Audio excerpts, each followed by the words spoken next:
Who's ready for drama?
Alright, gamers, we are back for another episode of RGH Real Gamer Hour.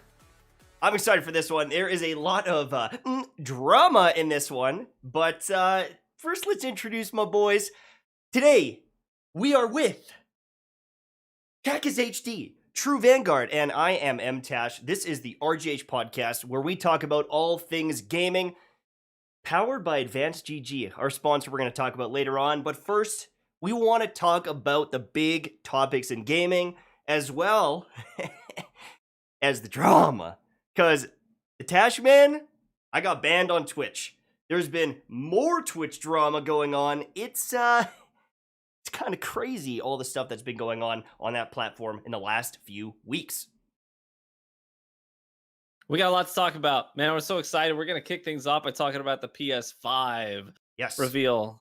So if you didn't get the chance to watch that, we're going to go over what they talked about on that stream today. They streamed everywhere, man. They were on Twitter, YouTube, Twitch. They're all over the place. Although, if you watched on Twitch, you were probably interrupted by some mid-rolled ads. We'll talk about that later. But that is also a thing that happened. So what did they talk about, Mike? What did they show on that stream? Well, I think the big one was the pricing. Obviously, that was the big thing they were revealing. It was, kind of the big thing for the console war. Who's going to have the better price? And I was actually kind of surprised because I was expecting it to be more expensive. Now, what they ended up doing is the main PlayStation 5, kind of the full edition, is the exact same price as the Xbox, the Xbox Series X. However, there is a difference in the discless or the digital version. It's actually $100 more. So we could talk about that and the Game Pass and all that. But, I mean, competitive pricing for the main version of it, and with the games lineup, it's pretty sweet. I'm not sure how everyone else is feeling about it. What do you think, Kackis? Oh, Kackis, you're muted? Muted. Now listen. Oops. Now, you mentioned price. There's a little rumor circulating about that. Wait, whoa, where's your hat? Where's your tinfoil hat, bro? What are you doing? There is a little bit of a rumor circulating around, all right? Now, this rumor is that both of the consoles were going to be like $500. Potentially even the one with the disc drive was going to be $600, right? And then the other one was going to be $500, or one was going to be, $450. And that because Xbox went first, because they got kind of leaked first, that made that really encouraged Sony to drop the price down to 400, because they were like, we can't sell both for 500, or God forbid one for 600, one for 500, or we're going to get creamed here, because they've been there, done that with the PlayStation 3. That was significantly more expensive than the Xbox 360.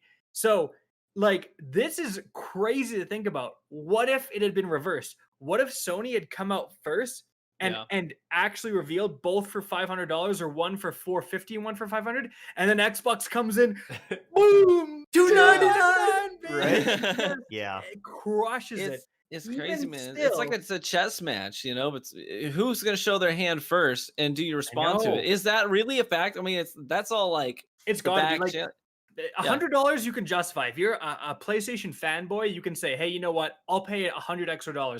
That's reasonable, right? A lot of people won't. $100 is a big difference. In fact, this is, I believe, and no, it's not identical. Wasn't PlayStation at launch $400 and Xbox at launch was $500? I think Xbox One and PlayStation 4. Correct me if I'm wrong. I can't recall. But I can say that it was a $100 difference. It was a $100 difference last time, and PlayStation mopped the floor with Xbox. So, dude, again, it may not seem that much, but it matters to a lot of people. So are you saying, at the $399 price point for the digital version, do you think that that's too much? Do you think they're gonna not sell as many PlayStations? Oh, not even close. You can argue all you want, but the fact of the matter is, every time there's been a price difference of this amount, the cheaper console destroys. It's so much easier to convince mom and dad to buy the $300 one versus the $400 one, right? And yeah, if you already are established, you're fine. But there's a lot of people, right? How many people are just getting into gaming every single year just because of their age, right? So I think it is a huge factor. And then those financing options. Not only is it cheaper to buy outright, but then you have those $25 a month financing options. So that makes it even more attractive. So although I commend PlayStation for being cheaper than I thought it would be, I think Xbox is still in the driver's seat. Have we seen any pricing for the PS5 being financed? Have they haven't mentioned anything? No. They could do something like that. What were you saying, Ryan? I was just going to say, I don't know that the mommy and daddy buy me a console thing is really as huge of an issue as it used to be. Because it used to be, when we were growing up, my dad, his gaming was like Pac-Man and Atari stuff. He just wasn't interested. He did that a little bit when he was in pizza parlors trying to pick up a girl. But our parents weren't really into gaming. But things have changed, and we're the generation that grew up gaming. And now you've got all these working class adults with income, steady income, and a paycheck. And they're looking to spend, and that is a thing too. This is coming out in a time when a lot of people where money is tight, and so hey, you want to get a console, you want to surprise your kids, you might go for the cheaper one, you might go for the financed option. I'm just saying, people always try to overlook it, but at the end of the day, if one is $100 cheaper, it really matters to so many consumers. And even if you tell your mom to go and buy a PS4 and your parents are familiar with gaming and they see one's cheaper and the guy at GameStop is or Walmart or whatever is yeah, they're just as good, or he's an Xbox fanboy, then they may be swayed to the other side. Right. And I guess the thing is part of the defining factor there is, well, what are the launch, games? Yeah. What is launching there? And it's interesting that you guys are saying this, because when I was watching the PlayStation reveal, and even on Twitter, I saw a lot of people saying PS5 one. They've got better games at launch. I don't care about the price. PS5 one. And maybe if you're looking at the full version one, if you're looking at the full release for PlayStation, not just the digital one, maybe it does win. But if you're looking at the value of the Xbox Series S, it's hard to compete, because most games at release, they're on both, right? So are the release titles strong enough to warrant paying for the extra PS5 price? Are the the games that Xbox have more appealing because they do have some games that are going to be exclusive to Xbox, or at least more accessible with the Game Pass, right? We should definitely hit what those titles are, by the way. For those of you in chat who are listening to the show after the fact, maybe you didn't get to see what are those launch titles. Well, they came out strong today with something that is a huge fan favorite in the gaming community. They came out the gate with Final Fantasy 16, and I'm not a huge Final Fantasy gamer, but the trailer, I mean, that looks fantastic.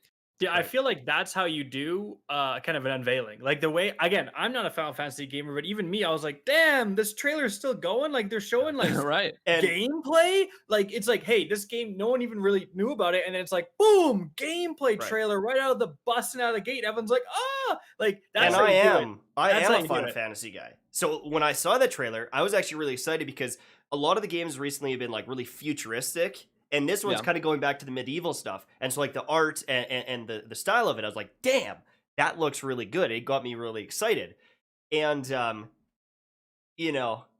I saw that game. And even though I might be able to play it on PC, I don't even know. You can. It got me thinking, hey, PlayStation 5. Instantly.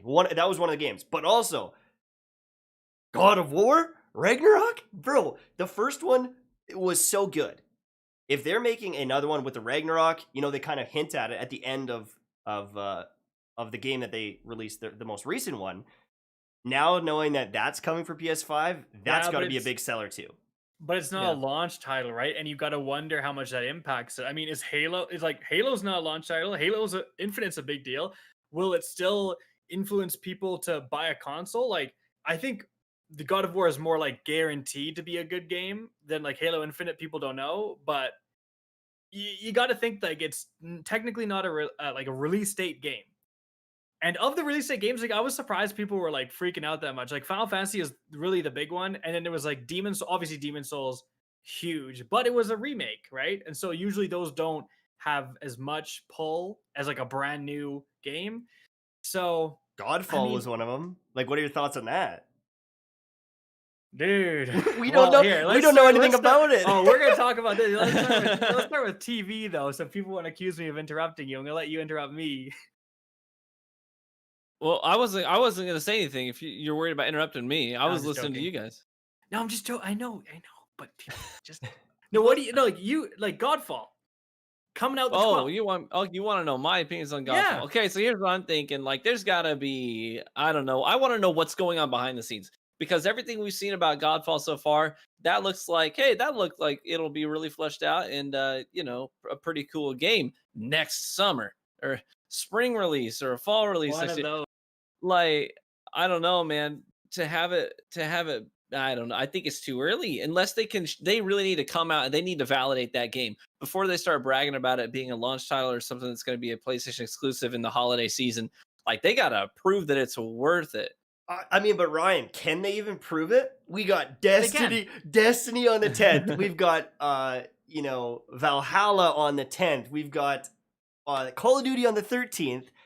Godfall's on the 12th. And then all of a sudden, Cyberpunk's coming out. Like, that is the greasiest content week or week and a half. Like, I don't know how, if you're not one of the biggest games, how you even compete in that week. Like, it seems almost like odd that they would choose that week. But it's because...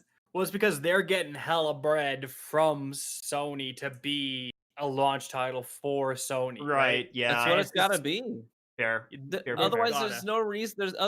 There's no reason for them to make a calculated decision to launch with no credibility. Right. There's nothing about that game has a following already that says, "Hey, we trust these people. We know this product. We're looking forward to the next." But they got to compete with people who are diehard fans of Assassin's Creed, and they're diehard fans of Cyberpunk, and they're diehard Destiny fans. Like, you've got all these gamers who believe in a product, they trust in a developer, and are ready to spend big bucks to dive into those experiences. And then you've got Godfall saying, "Hey, we're going to release 2," and you know nothing about it. It's like, that's a bold move, or it's a paid move. People hate on Outriders, but I've played Outriders twice now. Me and Tash both have, and both times, like, it's just fun. Like, now, obviously, will it be Game of the Year? I don't know. We want to know more about Endgame, all that stuff, right? But it's like, at its core, Outriders is a fun game. I'm for sure just gonna get it, at least just to play in the background. I don't know if I'm gonna make content on it, but it's one of those things where it's like they're obviously in a playable state. As far as I know, like who's playing Godfall, right? Mm-hmm. Like, and it's just not helping that we just, like you said, we don't know anything about it. And aside from like the little unveiling today, like earlier today, they tweeted out a spear. It was just a spear and it like rotated a few times and the trailer ended. I kid you not. And I was like, bro, what is like? It was like the Winter's Blade or Winter's Guile, whatever it was. I'm just like, I don't know what the Winter's Guile like spear is, bro. What what is this trailer? Whoever is in their marketing team is like probably promised them to like do some experimental thing and it's not working. The 10 seconds of gameplay at Gamescom and then a spear that we know nothing about, like I don't understand it. They did release an actual trailer not too long ago that kind of had explained a bit and showcased it, had co-op and stuff, like kind of showed it and stuff and showed more gameplay. That looks actually good. I saw that and I was like, oh, now I'm interested. But these like little snippets are so dumb. Well, I'll give you a good example too of how you could do that better was Destiny. So I didn't know anything necessarily about Destiny when it launched, but I knew about a gun called Red Death. And I also knew about a helmet called Helm of Inmost Light. They released what the perks were, and I couldn't really picture it. I couldn't really grasp what they did or if they'd actually be good, but they actually had the perks on there when they showed it off. And so if you're showing me this spear and it says, attack 3 times to freeze the enemy, like anything, just give me some context, man. Like, what is this thing going to do? And why do I care about this spinning spear? Like, I really don't know. Here's my one thing. What if Godfall is amazing and it gets buried? Because I'll tell you a game that I've loved, and honestly, I think in a competitive sense at least, was better than Overwatch. And it was that game. See, now I'm starting to blank on it. It was that game that released Gearbox. By Gearbox. Battleborn. Battleborn had some incredible character design, had really cool abilities. It had really interesting mechanics, kind of like an MMO, or not MMO, a MOBA, where you had to farm and there was economy and some real strategy there. And it was a great game. Mr. Fruit and I always talk about it. Man, Battleborn could have been so sick. But it just never got a chance. No one played it. It got released right beside Overwatch, didn't have the marketing budget, whatever it is. And, what if Godfall is this amazing looter shooter? It's better than Anthem. It doesn't have the endgame issues of Division. It doesn't have these issues that Destiny 2 had at launch. And then no one tries it. It's... A similar thing with Titanfall 2. Titanfall 2 was exactly. so good. It's going to get Titanfall. So you gotta wonder, hey? You gotta wonder, like, are they getting big bucks? Worth it enough?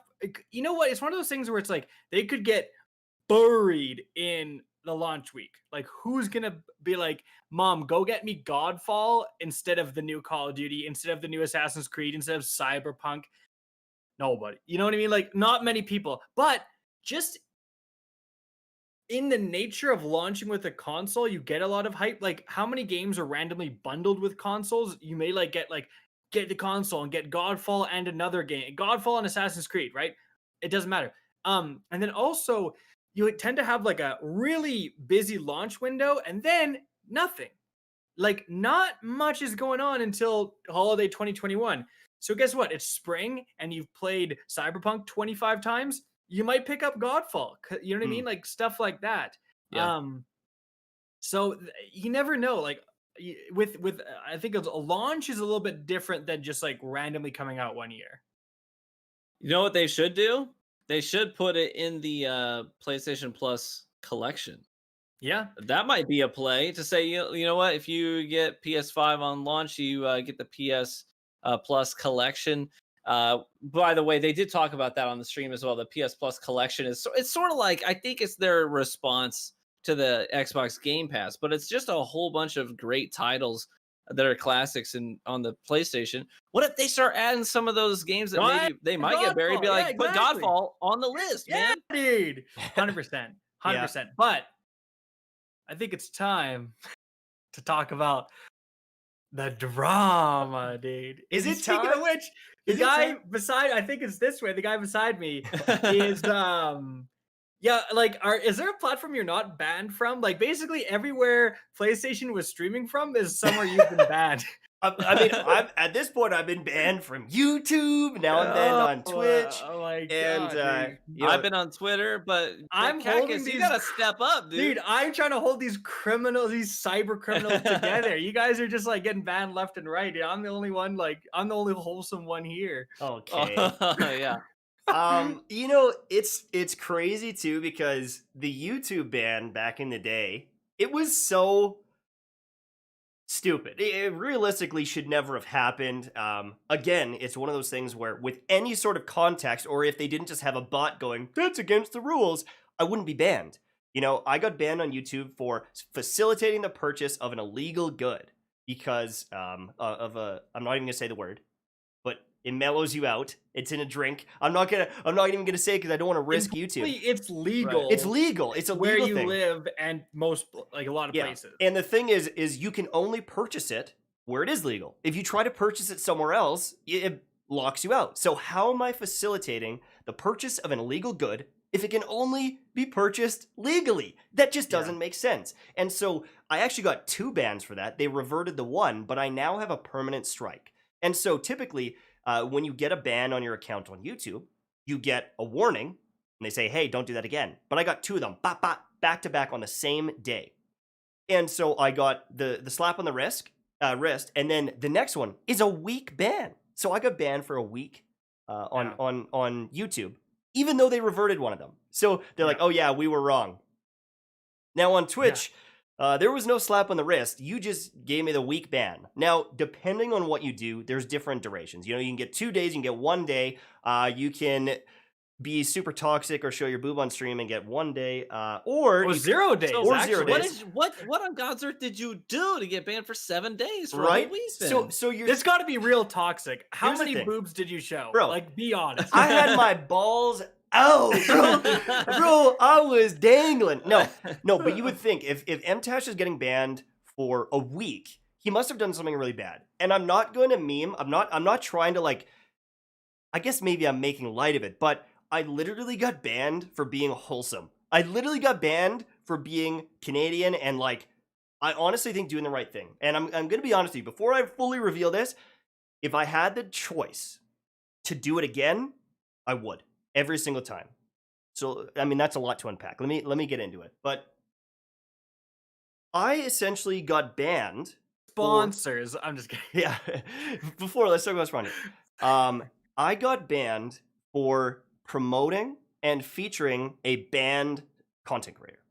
So, if you have the audio of someone, if you have the stream open of someone, if you are playing with someone who has been banned with Twitch on your account, or on your channel, you can get banned. So an example of this would be Tyler1. I don't know if you know Tyler1. He's a League of Legends guy. He's the short Jack guy. His girlfriend, Michaela, was banned. And if she was to show up on his stream, he could get banned. So they actually put up like blinders throughout the house, like curtains and stuff. So she needed to go into the kitchen if she could and not be on stream. I mean, that's a little sus. If she walks by, should he be banned? But what happened with me is unique. Now, I did break the rule, and even if I appeal, I haven't heard back. By the time I hear back, it probably won't even matter, but I got banned for showing off Wish You Luck. Now, let me get into this, because this is I'm honestly... sure a lot of people listening are like, it was Wish, bro. I'm going to his Twitter right now. Don't blame the guy, because for once, well, I shouldn't say for once, but Wish was not being taught. This is not on Wish. No, exactly. It really isn't. This is on Twitch 1000%. It wasn't Wish. It wasn't Wish being toxic. It wasn't Wish doing anything wrong. And it wasn't his fault. Here's the thing, is I had played him in Rumble. And so one of the issues is in the ban report is I was playing with Wish You Luck. I can't control who I matchmake against. Right. Like I can't control. I'm playing Rumble, a free-for-all playlist. We're not in voice chat together. We're not talking. We didn't link up and be like, yo, match right now. So I'm not playing with the guy. I played against him. and the matchmaking put me against him.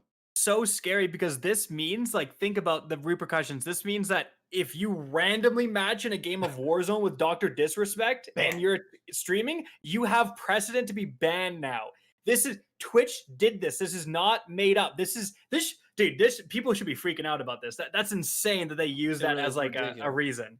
And so it goes further than that, because, you know, maybe that's not quite enough. And, you know, that was one of the reasons listed. But the big one was I had showed him off on stream. I showed his YouTube stream on my stream. And that is what it got me banned. So the thing is, though, it was like 2 months ago.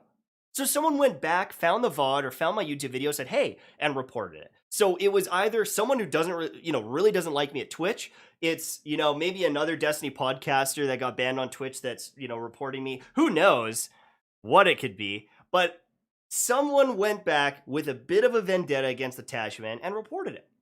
Now here's the big juicy drama. Is the reason it happened, if you took any context from this ban, you would say, oh, he shouldn't be banned. And I'm going to tell you why. Wish You Luck was banned. His final ban, his permanent ban, was for harassing, and his audience harassing another streamer. Right? He got banned because his audience was being toxic towards other people or whatever. The real story is he played a cheater. He said, chat, you know what to do. Go report this guy. But Twitch said, no, you were sending your audience to go attack this guy. But even if you're not sending your audience, maybe you don't verbally say, hey, go harass this guy. If your audience is harassing people on Twitch, that's a problem. If your subs are going into someone's stream and harassing, you can get banned for that, right? And so what ended up happening is I matched Wish You Luck in Rumble, and we played. And chat is going off. Yo, it's Wish You Luck. He's being toxic. He's teabagging. He's talking mad trash about you. And the first time we played, I said, yeah, you know what? He is pretty toxic, is what it is. I'm not surprised, right?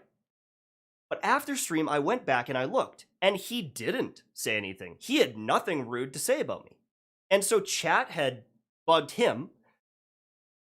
Chat had bugged me. They had tried to cause all this drama. And so they trolled you. They trolled me. They absolutely trolled me. And I was like, oh shit. And, Wish ended up making videos saying, this is why people think I'm so toxic, is because even though I didn't do anything, people in the Destiny community just assume I'm being evil and I'm toxic. And if you look at the video, he didn't say a damn word. Now, 2 days later, I match him again, and chat does it again. Wish is toxic, yada. They're starting to get riled up in chat. And I told them to stop. I was like, he didn't do it. I know he didn't do it. But then it changes. And chat starts going, Wish is crying. I was like, what? What do you mean? Wish is breaking down crying. So I opened up his stream, and he's having a breakdown. I mean, he's crying on stream. This is a grown man crying because he's been harassed constantly about this. He's like, I didn't even do anything, right? I'm trying to just play the game, and your audience is just attacking me. Your audience is acting like I'm this bad guy. I didn't say anything, Mike. And he's trying to apologize, and he's trying to say, like, I'm not trying to cause drama. And, I listened to his stream, and I listened to how he got banned, and I know how he got banned, and it is a little sus. And he has children. And he's made comments in the past that worried me a lot. He has made, some suicidal type comments saying, if I didn't have my kids, I wouldn't be here anymore. And so when you take someone who has made comments like that, you see someone who is down, breaking down. Am I just going to leave the guy? Am I going to just be like, oh, that sucks. See you later. Well, here's the thing. If I did do that, I wouldn't be banned. If I said, sucks to be you, bitch. If I just left the guy, if I turned off his stream, if I never opened it, if I never looked, I probably wouldn't be banned. But instead, I stayed there. I talked to the guy. I ended up actually donating some money to him because, he's actually going to be quitting YouTube and stream, and he's going into nursing and stuff. He's making a transition from content because, he wants to be, more reliable for his family, I guess, or whatever. And so I donated some money. I talked to him. I was like, man, keep grinding on YouTube. Like, you're obviously super skilled and like you have an audience there. Don't throw it all away. Because that was what he's saying. He's like, I'm done, I'm throwing it away, right? This guy is like on the ledge, not suicidally, but like he's on the ledge of quitting completely because people in my community are harassing him. And, you know, that's the crazy thing. I'm damned if I do, I'm damned if I don't. If I let my audience harass someone to tears, is that not toxic? Is that not ban worthy? That's the thing that like blows my mind is like Twitch has all these rules about not being toxic and they don't want anyone to be toxic and you're like I said, it's bannable to send people over to attack someone. And you showed his stream essentially to show these people, hey, look, here's what's going on. He is not in a good way, and obviously he's not being toxic. Look, you can see for yourself, he's not being toxic, right? And Twitch is like, no, you're bad. Like that, it's just again. Oh, your mic cut out. Could easily be like, look at the context and be like, hey, he's not promoting this guy or playing with this guy. He's just like, this guy's down. He's being nice. Let's leave it. So that just annoys me so much. Two things have to happen, in my opinion. Two things have to happen. First and foremost, when Twitch issues a ban, they need to cite when and where you broke the rule that got you banned. It cannot be. Can you imagine if I walked into my son's room while he's playing, doing his thing, having fun, and I just walked up to him and I said, "You are grounded. Don't do it again," and left? He would get nothing from that. He might do the same thing again. He has no idea what he did wrong, and all that he does is he fears his father. And the same is true for Twitch. When you walk into the room and they pull your income out from underneath you and they say, "Bad, don't do it again," they are the bad guys. They are the bad guys. They have to cite when and where you broke what rule. And the other thing that has to happen, and don't tell me they do not have the resources to have 1, 2, 3, 4, even 5 people, a whole team dedicated to doing this. They have the resource. They have to have a reliable appeals process that is linked right then and there. If you think that this is not fair, submit your appeal here, and we will respond within 24 hours. Even if that response is, we see your appeal, we will get to it as soon as we can. You need to have a response. Those are the two things that have to happen. When and where did you break that rule?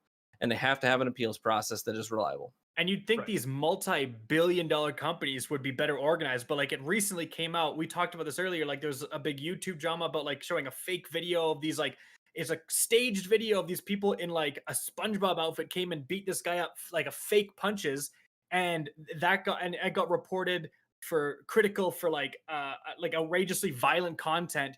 And they found out basically that the people who do the striking do not communicate. Like he is talking with his contact at YouTube and the guy's like, I cannot get a hold of them. They're their own splinter cell. They report people and we can't contact them. Like, what? Aren't you supposed to be the companies of the future? Like Twitch and YouTube, they're like with it. You know what I mean? They're built on technology and they can't even email a different department. Like, what is going on with these companies? And it bugged me when we tweeted about this. So many people were like, well, you signed the contract. You signed the contract. You should have obeyed the rules. It's like, listen, bootlicker, this is buried in page 5,900 in fine text, and they don't even enforce it fairly, right? Like I said, like you said, part of the reason was that you matched him. Now, I'm not saying it was the full reason, but that they cited that as part of the reason is that you played with him, which you just randomly matched him. So, like, obviously they're not enforcing that to its full. Nadeshot played a tournament with Dr. Disrespect. Nadeshot's not banned. They're never gonna ban him because he's huge, right? And they shouldn't ban him, obviously. But it's like, you can't, in the fine print, is there a fine print that says we're gonna enforce this with extreme bias and have robots with no soul making these decisions? No. So get off your high horse, stop bootlicking, and these are multi-billion-dollar companies. They can hire some more people to look at this. Come on. Yeah. I mean, that's the thing is like, if I get banned for that, that's fine, but you have to be consistent, and there's no consistency. There's no accountability even, and we talked about this literally the other day with YouTube, even with my ban. Like as you were saying, there's no contact, there's no information, there's no way to contact him. It's like, I'm banned, I don't know how to appeal this. And even with the Twitch one, I had to go through like another website channel. I had to like find another help article, click that, then enter the information. And I don't even know if I did it right, if I'm being honest with you. I don't even know if I did my appeal right. At this point, I'm boned no matter what, because as you said, there's probably no one even listening. But the fact that it got to this level with zero context and zero protection, I mean, they essentially took a week of my job away. Like they're just like, hey, here you go. What if that happened during Beyond Light? What if that happened during the sub thing where I became in the top 30 most sub channels on all of Twitch? I mean, yeah, Nade Shot probably bigger, but there was a point where I was bringing in more money than Pokimane, right? So it's like I must be doing something right on Twitch. Like there must be some leeway. Nope. Nope. Week ban. Nope. Later. I don't know. So Crazy. Another thing that bothers me about that is the apparent double standard, because they are trying to show this, oh, we are so committed to keeping people away from toxicity, being fair and kind, and embracing diversity, and all this stuff. And meanwhile, it's like they put zero effort into, and we saw this week, into their promotional events, trying to embrace multicultural backgrounds. And this week, if you're not aware, Twitch decided to do a embrace Latino heritage and culture, right? And they fumbled hard. Because man, it was like the most stereotypical. How did someone check off on this and say, "Yep, this is a good idea"? Like that's good. Like, how? If you don't know what they did, they were essentially doing like the Latinx like culture movement on Twitch. They're trying to embrace Latin culture and everything for a month, Latino culture month. That's what they're trying to do. And they essentially put the most stereotypical additions to emotes. They're like, hey, let's support the culture. Let's talk about Latin culture. And they're like, here's a sombrero. Here's a maraca. Like, whoa. Their idea is like, take an emote, add a sombrero to it. Yeah. Now it's Latino. It's like, whoa, right. Dude. And it's like, it was like just all stuff like that. It wasn't even like, lesser known stuff. Like, there was zero effort. Aztec, or there was like, if it was one thing was a sombrero and then there was all these other things and all these other like features, I don't think anyone would have been mad. But it was just like, I think someone said it best, like the really insulting thing is not just the clear stereotypes they were enforcing, but it was that they put zero effort. It's like, they're like, oh crap, like Latino month is tomorrow. Yo, Bobby, intern, what do we do? And he's like, sombrero. He's like, that's literally what it was like, because it was like the most low effort. And again, it's like Jeff Bezos has $1 trillion. He can't yeet 0.1% to like a couple of actually talented people to come up with some actually good emotes or something like that. Yeah. Like, what a joke, dude. And it really shows like it's all surface level. Like you said, they have like all these different panels and they're here for the creator, and is like all these like diversity panels, and it's all surface level. And then they have this image, and then right behind it they're like banning everyone who like does anything remote. Like they don't care about you. They're just banning the crap out of people for doing this minor stuff. They have huge creators and influencers on their own platform that have great Latino heritage, and that's their upbringing, that's their background. Like, just pull from that. Be like, hey guys, we wanted to get you guys into a chat room and just kind of talk and unpack what we have in mind for this event that we're going to do. What would make you feel really valued and really honor your culture, your heritage here on this platform? They have great resources to pull from. It was just zero effort. It really was. They did the equivalent of being like, oh, it's the Black History Month. Let's get emotes with watermelon, fried chicken. Let's think of the most racist stereotypes and just throw them on. Like, what the hell are you doing? What are you doing? It's so brain dead. It is so brain dead. Like it's like they don't even think it through. Obviously they don't. It's like surface level, like, as you said, attempts at being inclusive, at being, forward thinking, or whatever you want to call it, but they're just making it worse. In fact, they didn't just make themselves look forward thinking, they made themselves look racist. They made themselves look dumb. And it's like, they are so blind to the environment. They're so blind to what content creators want. How many times in the last couple of years have they released a feature where everyone goes, eh? They what do you mean? Bro, they did it teacher, like today. They did it today. The ads are mid-roll adding now. Like, you have no control. You don't know when it's going to happen. There's already to give people watching. I'm going to interrupt you. We're going to give people watching an experience of that, because let's do our ad read right now. Let's do it. Let's do it. Let's do it. No cap. We're doing it now. I'm about to talk about this big topic, but do you know what's more important? Advanced GG. I've been sipping on this the entire time, and it's been giving me the energy to get into this juicy drama. And did you know that Advanced GG has multiple amazing products? There is the Focus line, which is clinically proven to improve your cognitive focus while doing things like playing video games, studying, or homework, or anything like that. Did you know that they have an energy line, which is cheap, effective green tea caffeine that tastes delicious, like the Magic Rainbow Sherbet flavor, which is available with the Mtashed shaker cup right now. Oh, come on. This isn't part of it. I know, but we actually have a discount code, advanced.gg. Use code RGH for 10% off. Advanced, thank you for sponsoring this. It's a great product. We've been using it for a long time, and they really love us, because we have no other sponsors.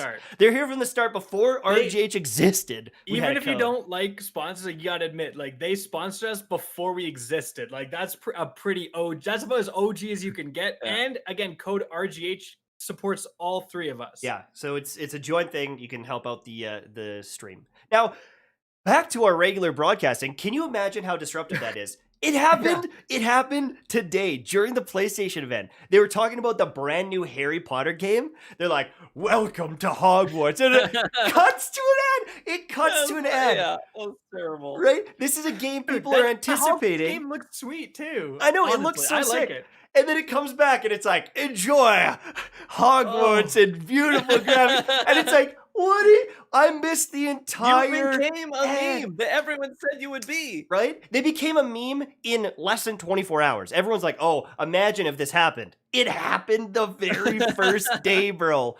It is insanity. And the fact that they don't realize that they could be cucking like some of the best moments on Twitch because, mid-roll ad, it's insane. I know they need to make money. I know that they need to play ads, but bro, you can't be doing that. World's first race of Destiny right before Dado finally gets world first. 80,000 people watching. Oh my god, I think we're going to do that.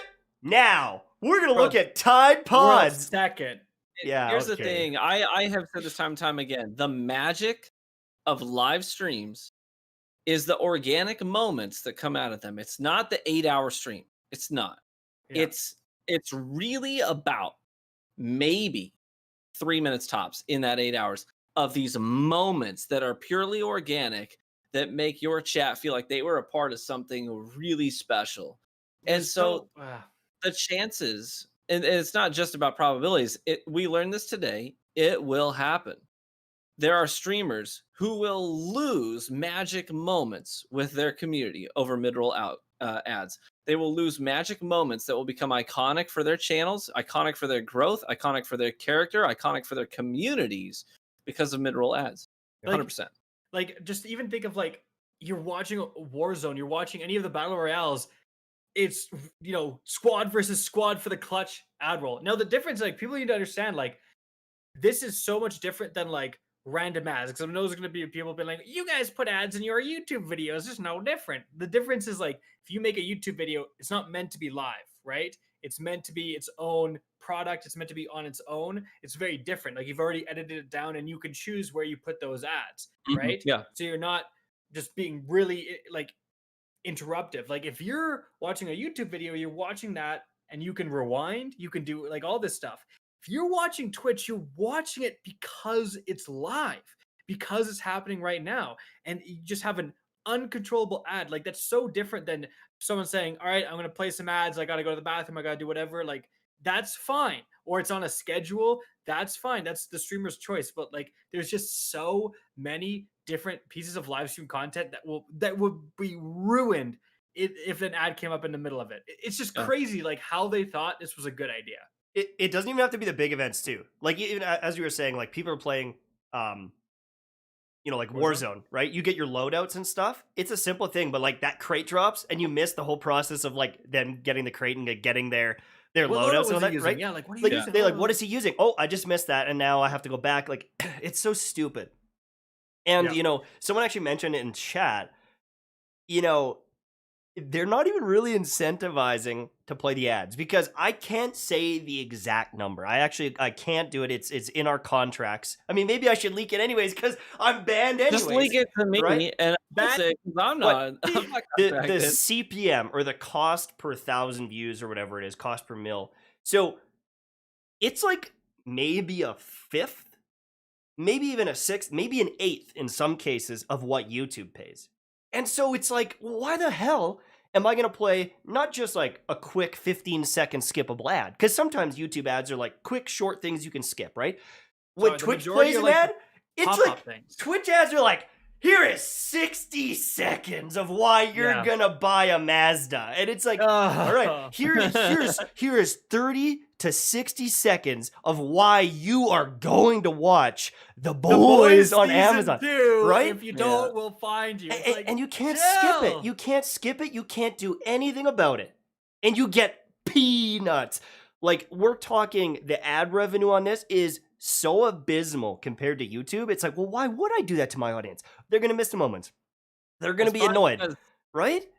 It's probably because Amazon doesn't have a lot of money. Yeah, Well, exactly. Yeah, exactly, dude. Totally. Jeffy boy can't take like a 10% pay cut to avoid this or something. He'll only be a 900 billionaire. He won't be a trillionaire. What a shame. It's like, dude, yeah, it's insane. Like, they're just taking. It's like the same guy who came up with the Latinx month emotes came up with the minimal ads, bro. Who is this dude at Twitch who's approving these ideas? Fire that guy immediately. Like, yo, Jeff, if you're watching, I'm sorry for insulting you, but whoever isn't making those decisions, that guy's got to be out because it's just like 2 whammies in 1 week. Like, Right. what are you doing over there, Bro? But honestly, that's like a good segue too. Is like it isn't just 1 week though. It's like week after week. There's like a little break, and then they do something else that's messed up. Like Twitch seems to repeatedly be stepping on their own toes, and there is like what we talked about the other day with like the crazy people like Hassan in Power. It's funny we talk about that, and all of a sudden I get banned in the next week.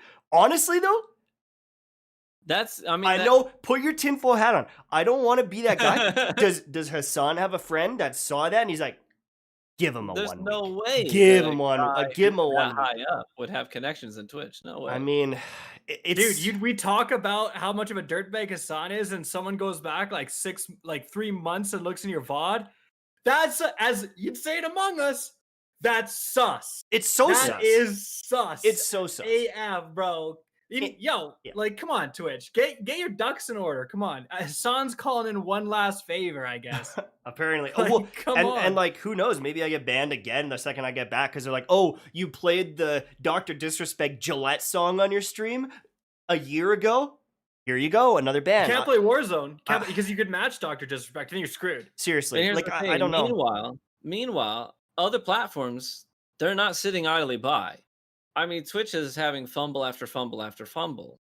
And I'm not saying other platforms are perfect, but they're at least making moves. Mhm. This week we saw Facebook says, hey, you know what? We got songs from Warner Brothers, like some major publishers.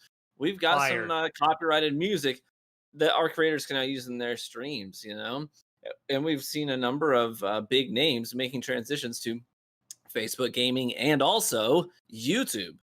Yeah. YouTube is booming right now, absolutely booming. Yeah, we were going to talk about this the other day. That's why we're here, boys. Yeah, that's why we're here. I mean, even right now, and like, I don't know if it's because there's the Twitch drama or what, our live stream right now has double our first live stream on Twitch. Right? That's right. We've got 1,200 viewers almost right now. That's a pretty damn good number on a channel that has 5,000 viewers. Is that YouTube? Is that the algorithm? I have no idea. It could just be the big juicy drama. But still, y'all don't come back here next week just because we're gonna get him banned. We're gonna get him banned again. We'll get him banned again. We're gonna get you back. All right. So you hit the subscribe button. I'm telling you, dude. I'm gonna be not happy if you guys just here for him getting banned. Yeah, like every 10 seriously, seconds. You're gonna deflate our ego, like bro. Yeah, come on, we need this. But in all reality, I actually wanted to bring this up. Like on the first episode, honestly. The second episode we didn't talk about it either. But YouTube gaming is doing shockingly good. The live stream for the PlayStation event had like over 1 million, like 2 million people at one point. And That's insane. right, that is a huge live stream. Valkyrie, right? She was on Twitch before. She went to YouTube. There were some moments where maybe viewership was a little sus, but she started playing Among Us, and she started playing Among Us with some big creators. She had 65,000 viewers today. Courage. That is an Right? insane number. Right? I know for some people they hear these numbers, they don't really grasp what that means. That is a crap ton of. Can you imagine this girl is live streaming to multiple football stadiums filled with people. And That's crazy. How many people in Twitch's history have ever hit 65,000 viewers as a single streamer on the podcast? I can't imagine it's more than 20, 30 people, 40 people, 50 people, maybe for like a one-off stream, like literally when someone gets unbanned, like Tyler One, Dr. Disrespect, like when someone gets unbanned or returns, they might have a stream that big. But she's just streaming Among Us. And the day before was 45,000. Courage JD is streaming on YouTube, 80,000, 100,000, 135,000. These are numbers that they never hit on Twitch, right? Mm-hmm. And they're smashing them on YouTube. There are people like Laserbeam. You want to know how much he has on the average Fortnite stream when there's a brand new content drop? 900,000 viewers. What? Insane. No streamer gets that many viewers on YouTube. That is insanity. And, you know, Dr. Disrespect, he's been killing it. Ninja did his thing, 150,000 viewers. I mean, Doc had 400 or 500,000 on his kind of reveal stream. He wasn't even streaming. He just had like a song looping and the alleyways kind of logo. And, you know, it makes you wonder, is YouTube going to take over? I mean, they're already doing great on YouTube, but like if these streams are this fire, if you're getting that much reach, bro, maybe I should just go to YouTube. Like maybe, maybe the reason people. No, you go. I was just gonna say, the people might be wondering, yo, why don't you go to YouTube then if it's so good? The reason I'll tell you why. It's because YouTube acts like notifications are bad. And basically, I guess someone at YouTube did some studies or something and found out that y'all subscribe to a lot of people, and if you all got notifications for every single video they put up, apparently YouTube has decided that's too much for you. Like, they have just decided this. So if you live stream on YouTube and then you try to put out a video, that video, like live streaming will essentially, what's going to happen is that the live stream will, we had a little, whoa. We good?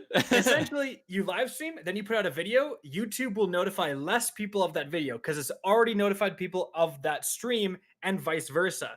So, you know, if it's a big event like us and Beyond Light comes out and I try to do a stream on YouTube and then I try to put out like 2 Beyond Light videos of like insane stuff, YouTube's going to be like, yeah, no one's going to see that third video. Like, no, we're not going to tell anyone about it. That's why we always beg you guys to press the bell button. The bell button is the only thing that is like, that's basically, the bell button is the control you have over the YouTube algorithm. It says, no, YouTube, I know what's best for me. I want to be notified of new content. Yeah. Like, and so that's if they can fix that and make it more attractive to stream and make content, they'd see even more growth, I think. Yeah. And here's the thing. YouTube has been established long before Twitch existed. The number of users on that platform is astronomical. Okay. So logically, if they can refine their live streaming process really well, I mean, they're going to crush it. They really are. They're going to crush it. And I'm speaking as a Facebook streamer, their demographic is really, really good for gamers because the kinds of people that go to YouTube are really not the same kinds of people that are constantly on Facebook. So I think that YouTube is uniquely positioned because they have an algorithm they've been refining for decades. They have got an astronomical number of users, and they have a target demographic that is fitting for gamers. I think that they are uniquely positioned to just catapult to the top. Yeah, if they capitalize. Good point. Okay, so one other thing I wanted to mention with that.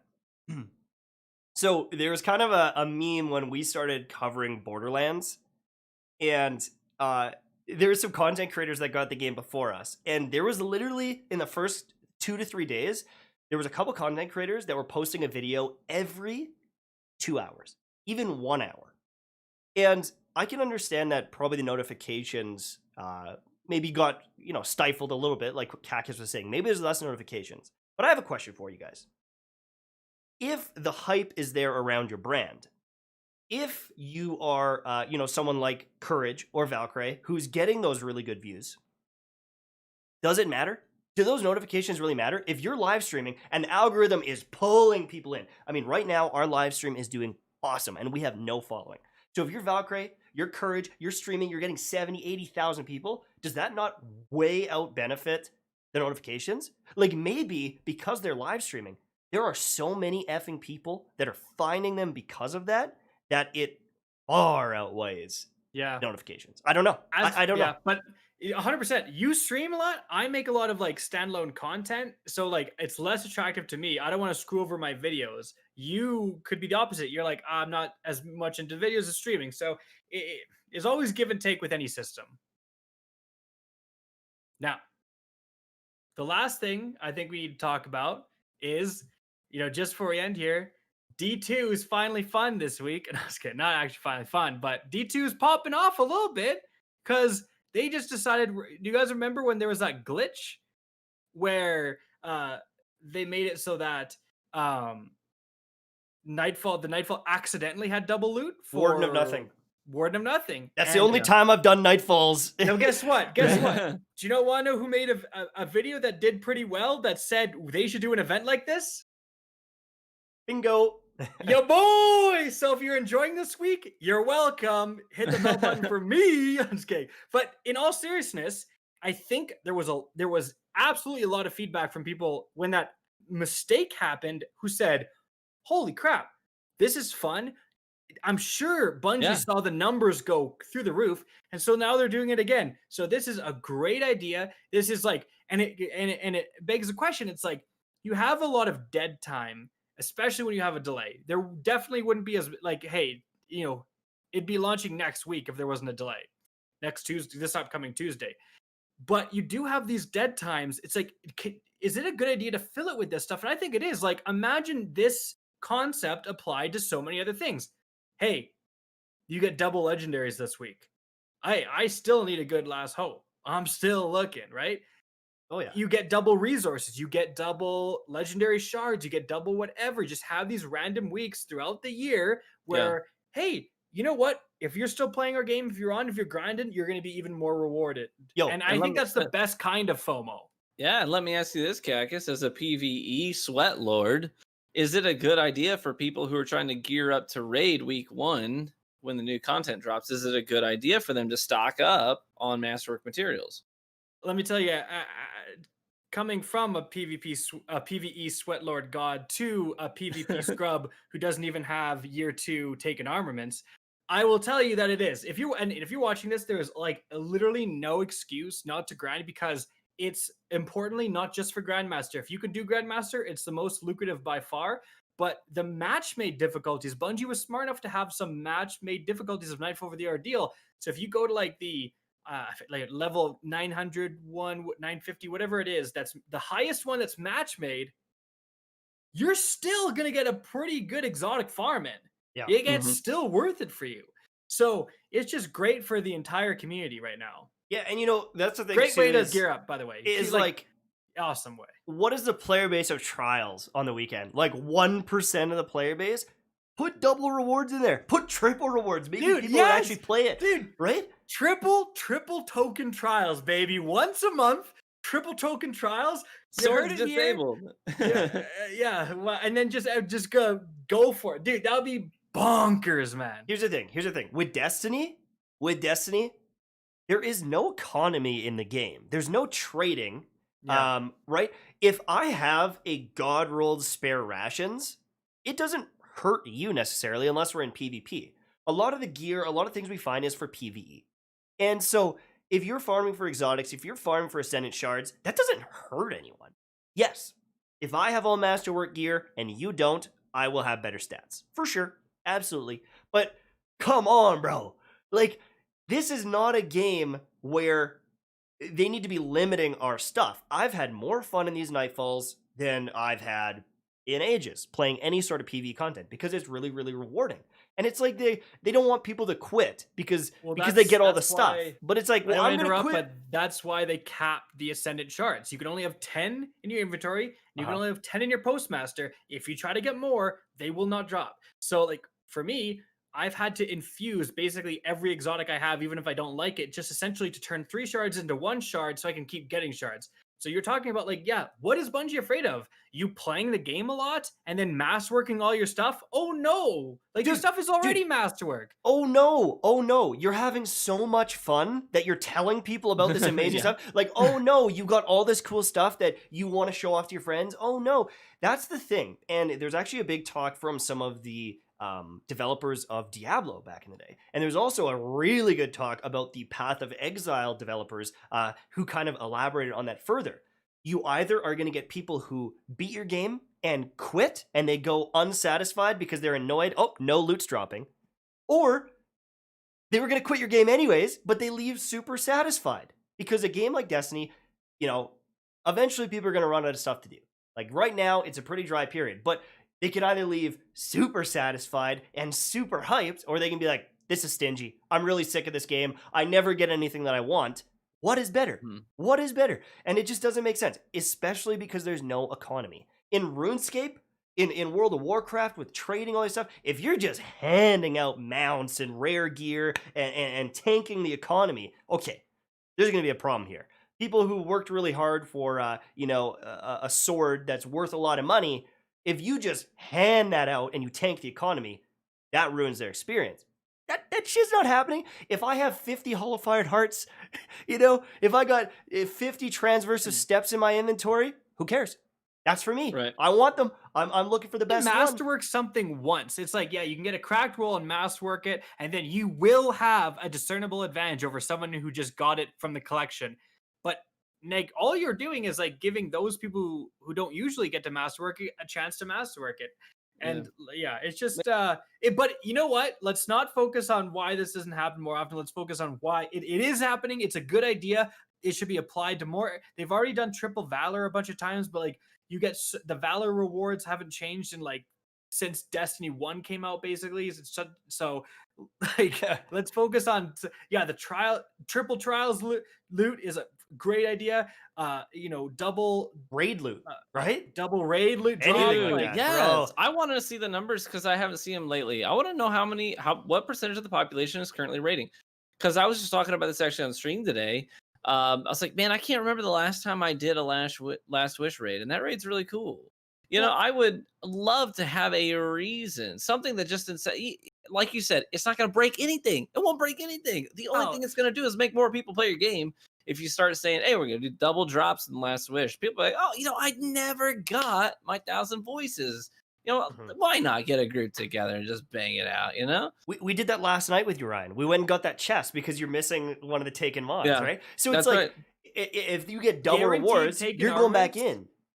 Imagine if they did an event for it's like the chests drop guaranteed like mods. You're gonna get guaranteed taken armaments or taken something. That's a great idea, right? That's a great idea. And then if you're like, well, I don't know how to raid. Like, well, I'll tell you, it was someone I know has made some guides. But in reality, what happens is every single streamer out there does carries. Dude, if you go in the Twitch channel, it is just GM carries after GM carries after GM carries. You don't have to be someone who has this amazing friend group. You just have to be patient. Dude, it's honestly so easy to get. You find a smaller streamer who has like 14 viewers. Oh my gosh. Who's cracked at the game. Yeah. You're like guaranteed to get in there and you get your masterwork stuff. Like, that's what annoys me. People are like, oh, I don't have any friends. I can't do it. And they're like, have you tried any LFGs or done anything? Have you looked at any streams? They're like, no. It's like, they're like, Crafty's raffles are too high. I can't get in trials. It's like, yo, stroll down to the guy with 10 viewers who is insanely good at the game and is looking to grow a brand. You'll win a raffle. People streaming off their PS4 with 5 viewers that are absolutely cracked. It's like, dude, the same amount of time you spend complaining on Twitter, you could use to find games and you'd be golden. Yeah, like, and they're not even. You don't have to be a sub or anything. Yeah, exactly.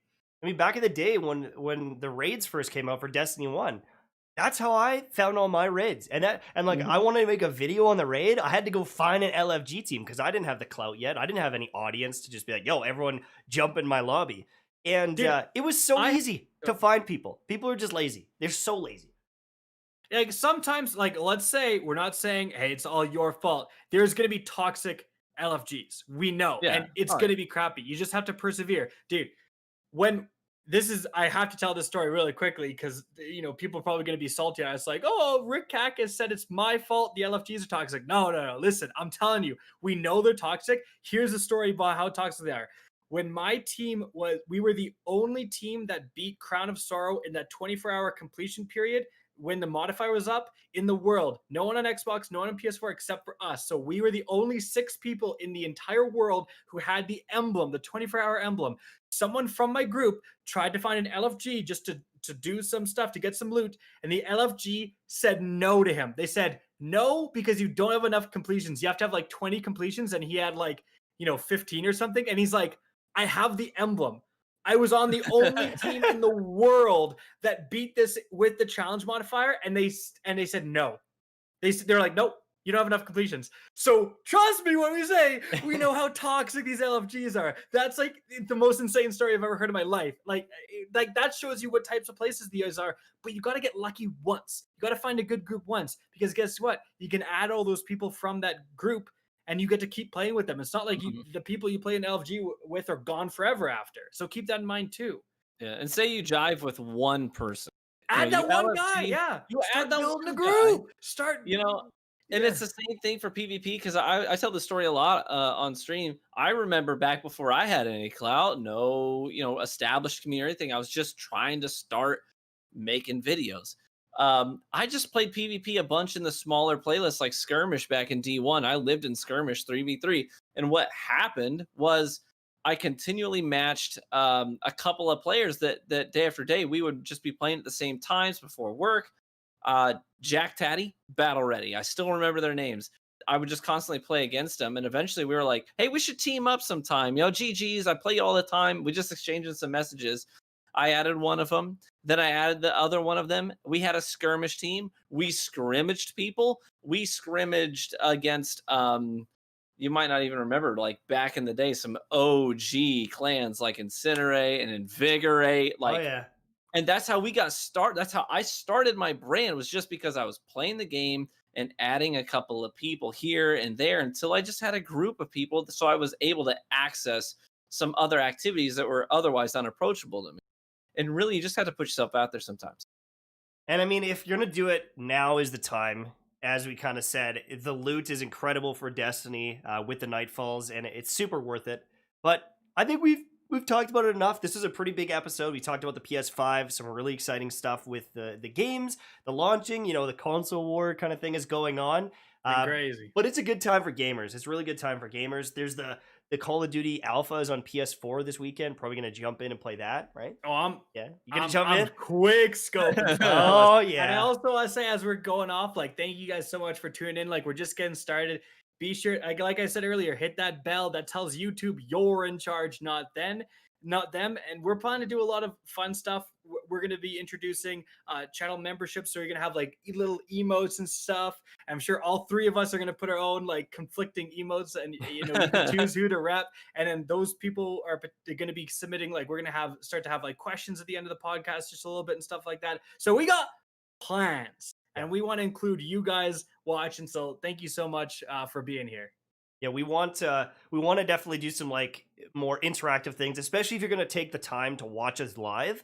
We just got to get a lot of stuff. Like there's way more than we thought to get a podcast going. Especially when we're getting banned half the time. I remember getting banned. Yeah, we got to change platforms every week because we don't know where we're allowed to stream. What the hell? Anyways, thank you guys so much for watching. We really appreciate it. Again, hit the bell, subscribe for more, follow us on Twitter. We would really appreciate it if you guys checked out our Spotify and all that stuff too. But I'm Mtashed. I'm Rick Kackis. And I'm True Vanguard. And we are RGH. This is the Real Gamer Hour. Jump in next week on Wednesday, 6 p.m. Pacific time, 9 p.m. Eastern time for more gaming news and most likely drama, because I'm going to get banned again, baby. Yeah, streaming platform TBD. We're going to see. Hey, we're going to go for a hat trick, and we got to get Kackis banned somewhere. We'll see. Yeah. Bro, we're going to be on Brime next week. I don't even know they exist. All right, talk to you guys